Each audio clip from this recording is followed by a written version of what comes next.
Welcome to the Freedom to Learn podcast. I'm your host, Ginny Gentles. This season, we're diving into what it means to return education to states, communities, and families. And we're exploring what becomes possible when education is freed from union dominance and federal control. If you've been anywhere near a state capitol building at the end of January, you've likely seen large groups of students and educators wearing yellow scarves, and you've likely heard them joyfully celebrating National School Choice Week. Thousands of schools and groups schedule celebrations, big and small, each year, while encouraging parents to explore educational options and encouraging policymakers to expand them. Shelby Doyle, Senior Vice President of Policy and National Partnerships for the National School Choice Awareness Foundation, joins me today to talk about the week, as well as recent polling, the different types of school choice, and tools that help parents navigate their options. Shelby Doyle, welcome to Freedom to Learn. Thanks for having me back. Yeah, I was going to say, actually, I should say, welcome back to Freedom to Learn. We regularly record conversations to celebrate National School Choice Week and to talk about the different school choice options out there. So I'm happy that once again, we have gathered to have that very important conversation. You know that I love National School Choice Week, so much so that my National School Choice Week mug is worn out. I'm a longtime fan. But let's remind our listeners, what's the mission of National School Choice Week? So the mission of National School Choice Week every year is to really kick off the school search process for families across the country during a crucial time in the year. And the week itself is designed to help raise public awareness about what school choice is and what those options are for families as they start that process through lots of events that happen at schools and even at state capitals that shine a light on different types of choices that exist in different states and in local communities. You all have been doing this for at least 15 years now. Do I have that right?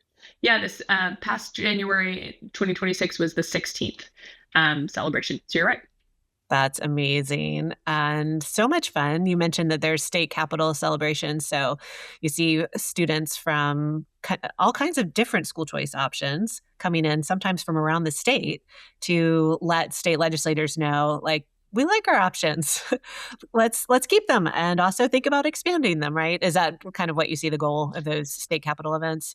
Yeah, it's absolutely to show the public support for the options that exist or to show just how many families would like to see them grow in their state. It depends on the state and depends on the group of folks, but we always do try to make these events very kid-centered, which I think is one unique thing about the week. And that's because, number one, by the time kids are in high school and frankly in middle school, depending on the kid, they have thoughts and opinions about these topics and care about where they go to school. And two, if we're thinking about education policy through the lens of putting kids first, they should also be front and center in how we talk about that physically in person with state leaders. So it's always really fun to see kids get engaged and we get interesting stories and opinions from kids too at the events too. I'm always interested in their perspectives because they certainly change, especially as we've kind of changed generations in the 10 years I've been on the team. In my experience working with school choice beneficiaries, they listen very carefully when policymakers are speaking to them in meetings and events like that. And if they don't like what they hear, they let you know. And I do think policymakers need to know that. Sometimes it's not just for the cameras or the social media. You're speaking to an audience of future voters who are going to be very engaged and very informed, which is exciting. But the other aspect of National School Choice Week that I love and have enjoyed personally is the events that happen at local schools. I remember years ago, I went to a very lively charter school event in Washington, D.C., where the students were performing for their own community and then had invited people in as well. So there are thousands of those events that happen around the country, right? There are, yeah. So there's 26,000 individual schools that have signed up with us saying, yes, we're going to celebrate School Choice Week in some way at our school. And they can take the shape of what you're describing. A lot of times they're kind of an all-school assembly. So they're designed for kids to show off to their community what they're learning there or why they like it there. But they're also often open to the public. So you can kind of get a glimpse of the range of what's happening in that school. But oftentimes folks in the last few years have decided to do a community service project as a way to kind of get outside the school walls and get a little bit more connected with the broader public in their area, which we really love to see. That's been one of my favorite sort of growing types of National School Choice Week school events. I love it. All right. So National School Choice Week and a newer organization, the National School Choice Week Awareness Foundation, helps these local schools and community organizations and state level organizations plan these events, and you all support these events. Seems like you often put out polling around National School Choice Week. Any polling to share this year? Yeah, we always poll a census weighted group of US parents of school aged kids going into School Choice Week because we want to be very accurate in what we're saying parents want and are saying they need as we talk about all of these issues during School Choice Week. So we surveyed parents leading into this January celebration. We found a couple interesting things. So I think sometimes folks have a sense that, there's a lot of flux and shift in school choices post-pandemic for a couple years, but things have settled down. We actually found more parents than in the last 5 years told us they had considered a different school in the last 12 months. That number was actually 75% of parents had at least considered a new school for one child in their household. And that's for all sorts of reasons. It's not always, a crisis move because they're having a serious issue at school. Sometimes families are relocating. Sometimes their kids are matriculating between elementary and middle or middle and high. All those things come together under that 75%. But what really struck me was that of that huge portion of people who at least thought about it to some extent, only 21% of them actually chose a new school. And we asked a lot of questions this year around, if you thought about it, but you didn't change schools, where did you get stuck along the way? What happened? And we had some interesting findings there too. I'd love to hear, is there like one example of that that stands out? So the number one thing people told us was the barrier for them is actually not at all like a practical concern. It was a concern that the change in their kid's life wouldn't be worth it. They needed a stronger degree of confidence to go ahead and switch the school that their child's in, which I think makes a lot of sense if you're a parent or you talk to parents. It's a huge logistical challenge to switch schools, but it's also like an emotional journey that you're going to go on as a family. It's a lot to take on. And I think one thing we miss sometimes when we talk about school choice is it's great to have, the right schools that you want to choose near you, but you also need to be really confident that it's worth kind of crossing this Rubicon in your kid's life in some cases. And I think also for folks who are choosing something that's maybe different than what friends and family have done, they need a lot of time and a lot of opportunity to spend time with the people in that new school and get really comfortable with that space and that environment and feel really good about where they're moving their child. So those all are not exactly like the most hot policy topics in the world, but they're a huge factor, I think, in how effective school choice policies become for families. Is how are we supporting them through that process? How are we giving them opportunities to really see those options up close before they have to make a very life-changing decision?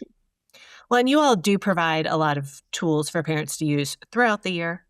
You're supporting families throughout the year with tools on like how to go about this search process, what questions to ask, what steps to take. So definitely recommend families check out those tools, and also like policy offices check out those tools so that we're aligning the policy with reality and the challenges and the barriers as you've identified for families.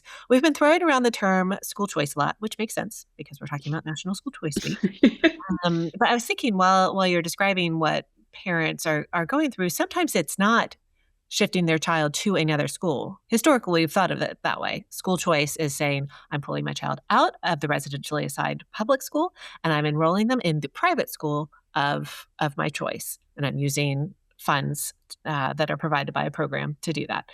But we've moved more into an era of education freedom. So it might be other options that parents are exploring. I wonder if you could kind of walk us through the different buckets of choice that you all lay out so that parents can understand it isn't just that one thing. There are these wide array of options, and increasingly so.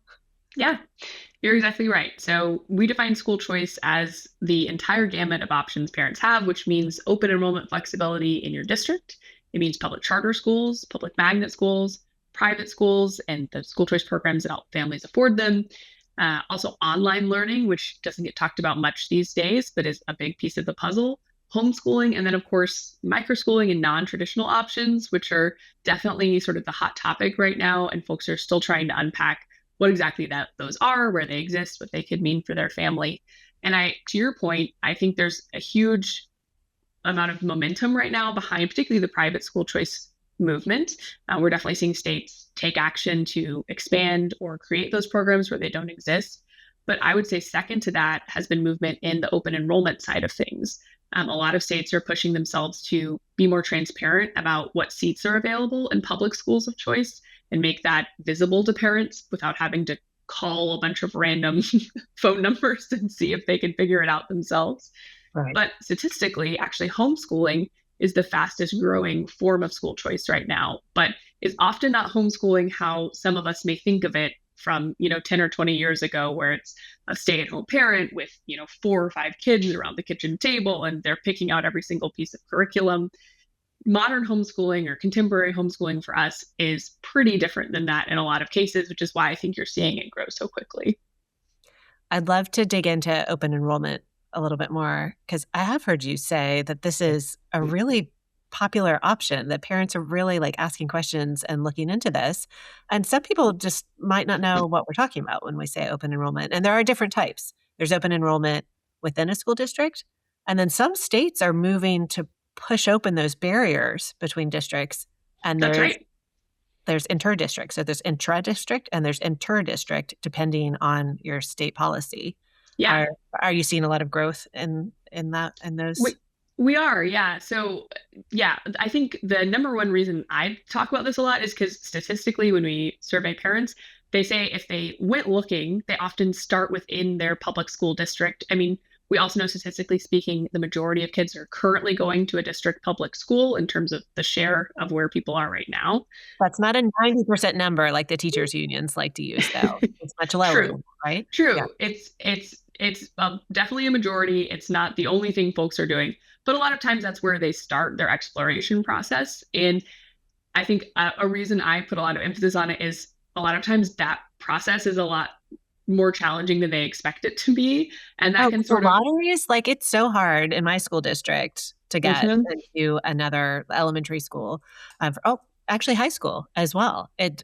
So on paper, it looks really good. In reality, like you can cross your fingers that it works out, but there's just not a lot of spaces, not a lot of opportunities. Yeah. Yeah. And if there really aren't that many spaces and the process doesn't feel really easy to understand or transparent or fair, I think it can put a bad taste in parents' mouths. Sometimes I hear that from my peers all the time who are like, what's the point of having all these choices? I tried, in my district, but it was hard and I didn't get what I wanted. And so sometimes I think it's like, it just starts the concept of school choice off on the wrong foot. So that's my private soapbox about it. But I'm encouraged because there are, to your point, states that are doing things to make it a little bit easier. So the process we're describing where maybe there's limited availability, it's competitive, you have a lottery, and there's this whole maybe common application portal, those seem to be very true in, big urban areas that have, a lot of options. It's a big school district that is able to offer a lot of differentiated stuff.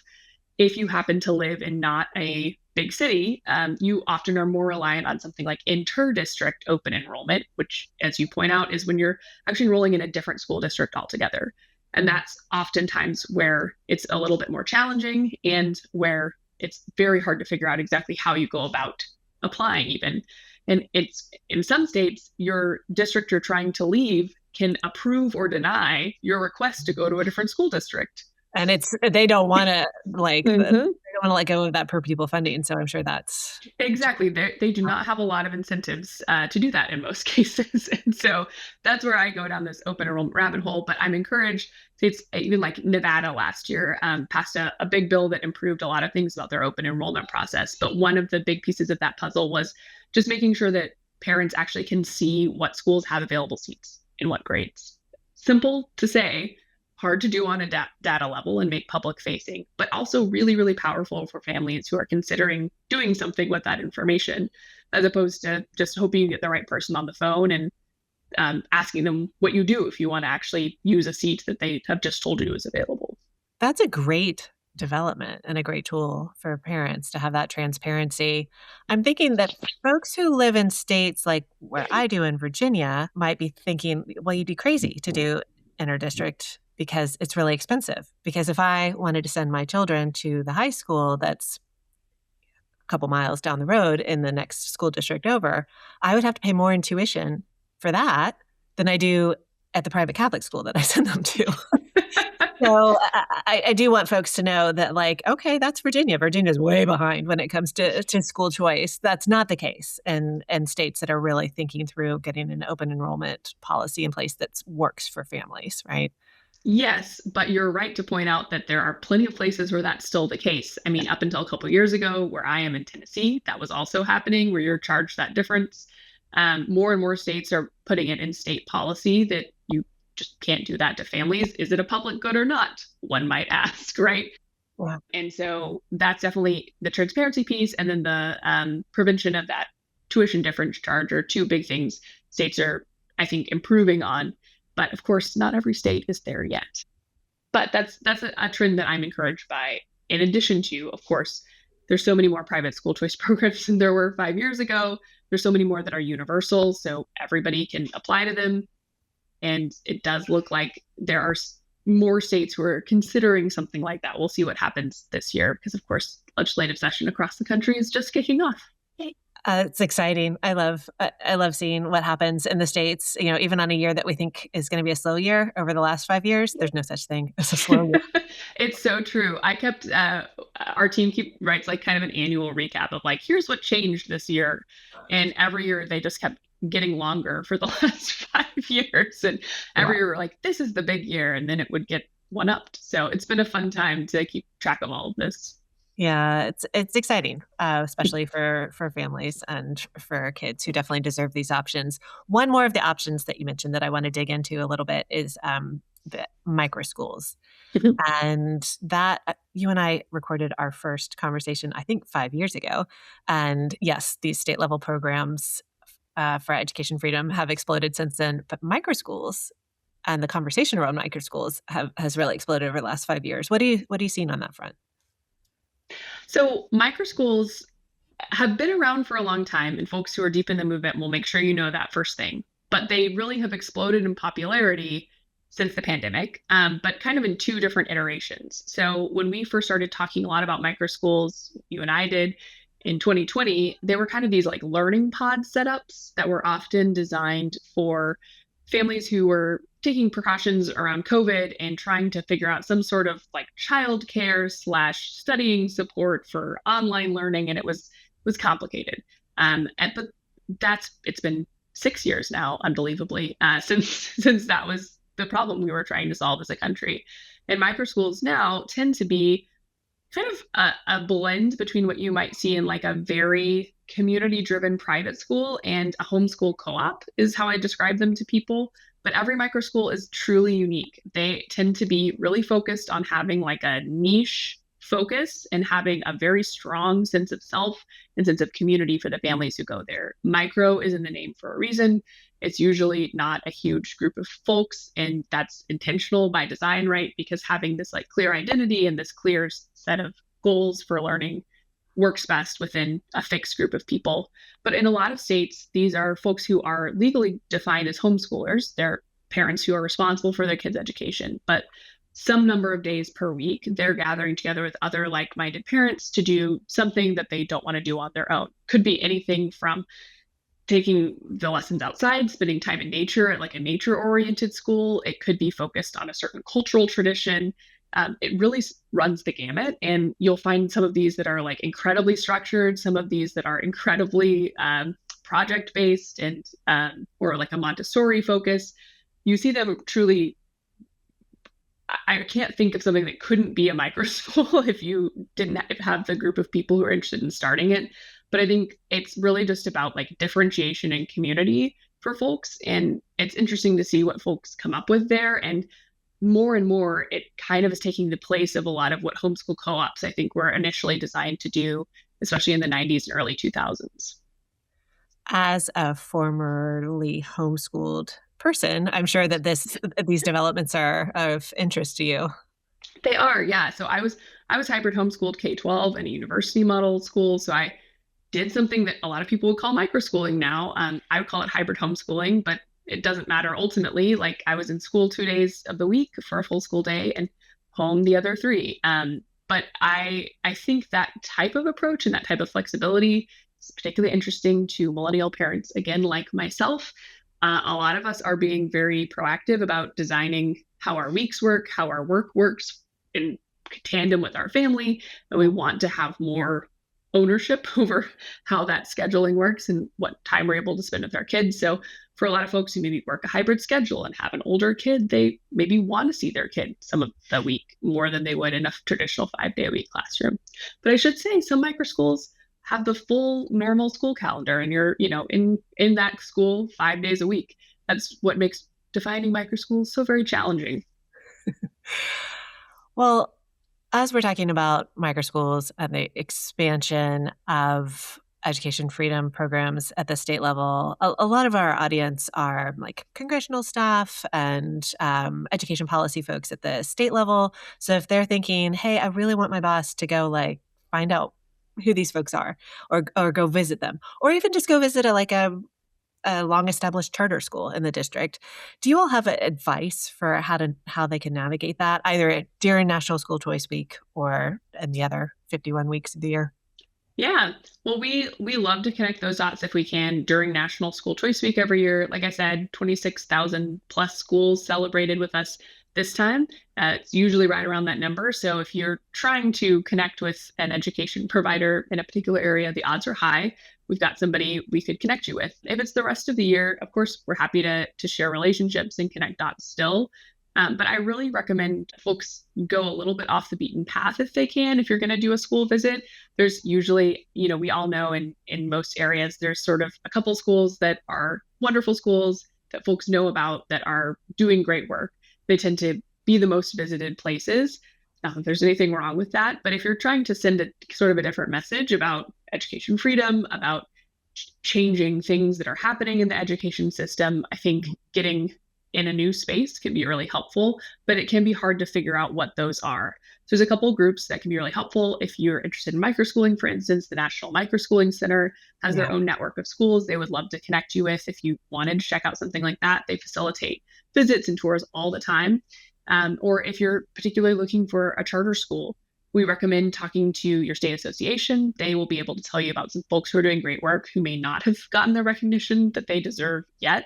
There's always usually a stakeholder that is invested in really pulling apart the nuance of what is happening in their sector of schools, who can kind of guide you to what would be the most worth your time. And we're always happy to help, but especially if you're working locally, you likely have your local partners and your own relationships there, where someone could guide you to exactly who deserves the spotlight when you have the chance to give it.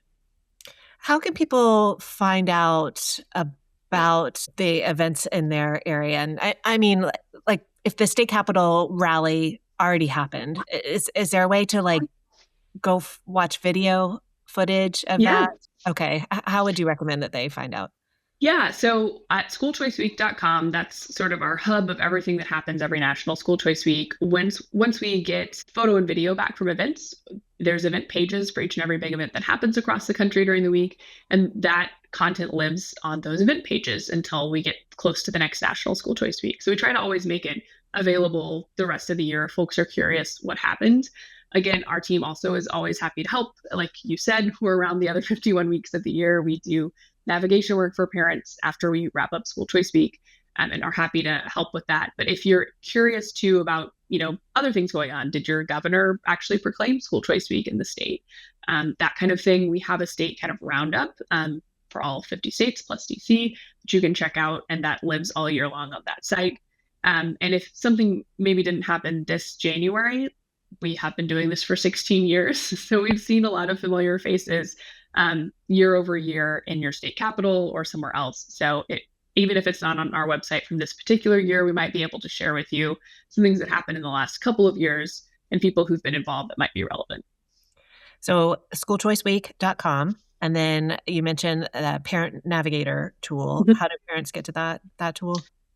The navigation piece of the puzzle is at myschoolchoice.com. That's the part that is the actual nitty-gritty of once your awareness is raised, you're excited, you've had a great time during School Choice Week. Where do you go from there? The answer is myschoolchoice.com. And then for the more policy-oriented folks, or just the generally curious folks who want to know state by state, what are the options in those states? You all have those resources too. How do they access those?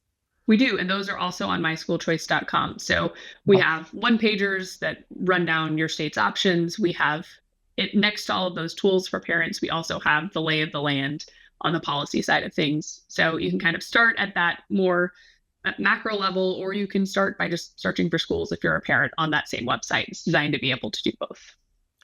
Well, Shelby Doyle, thank you for being one of my favorite conversations of the year. I love our National School Choice Week conversations, and thank you for your commitment to education freedom, to students, to families, and thank you for joining Freedom to Learn. Thanks for having me, and thank you for your commitments to the same. It's always a pleasure to talk to you. I do love school choice. Freedom to Learn is a production of the Defense of Freedom Institute. Learn more about our work at dfipolicy.org. We'd love to hear your thoughts. Send feedback, questions, and episode ideas to podcast@dfipolicy.org. And if you enjoyed today's conversation, please follow and review Freedom to Learn on your favorite podcast app and share it with a friend.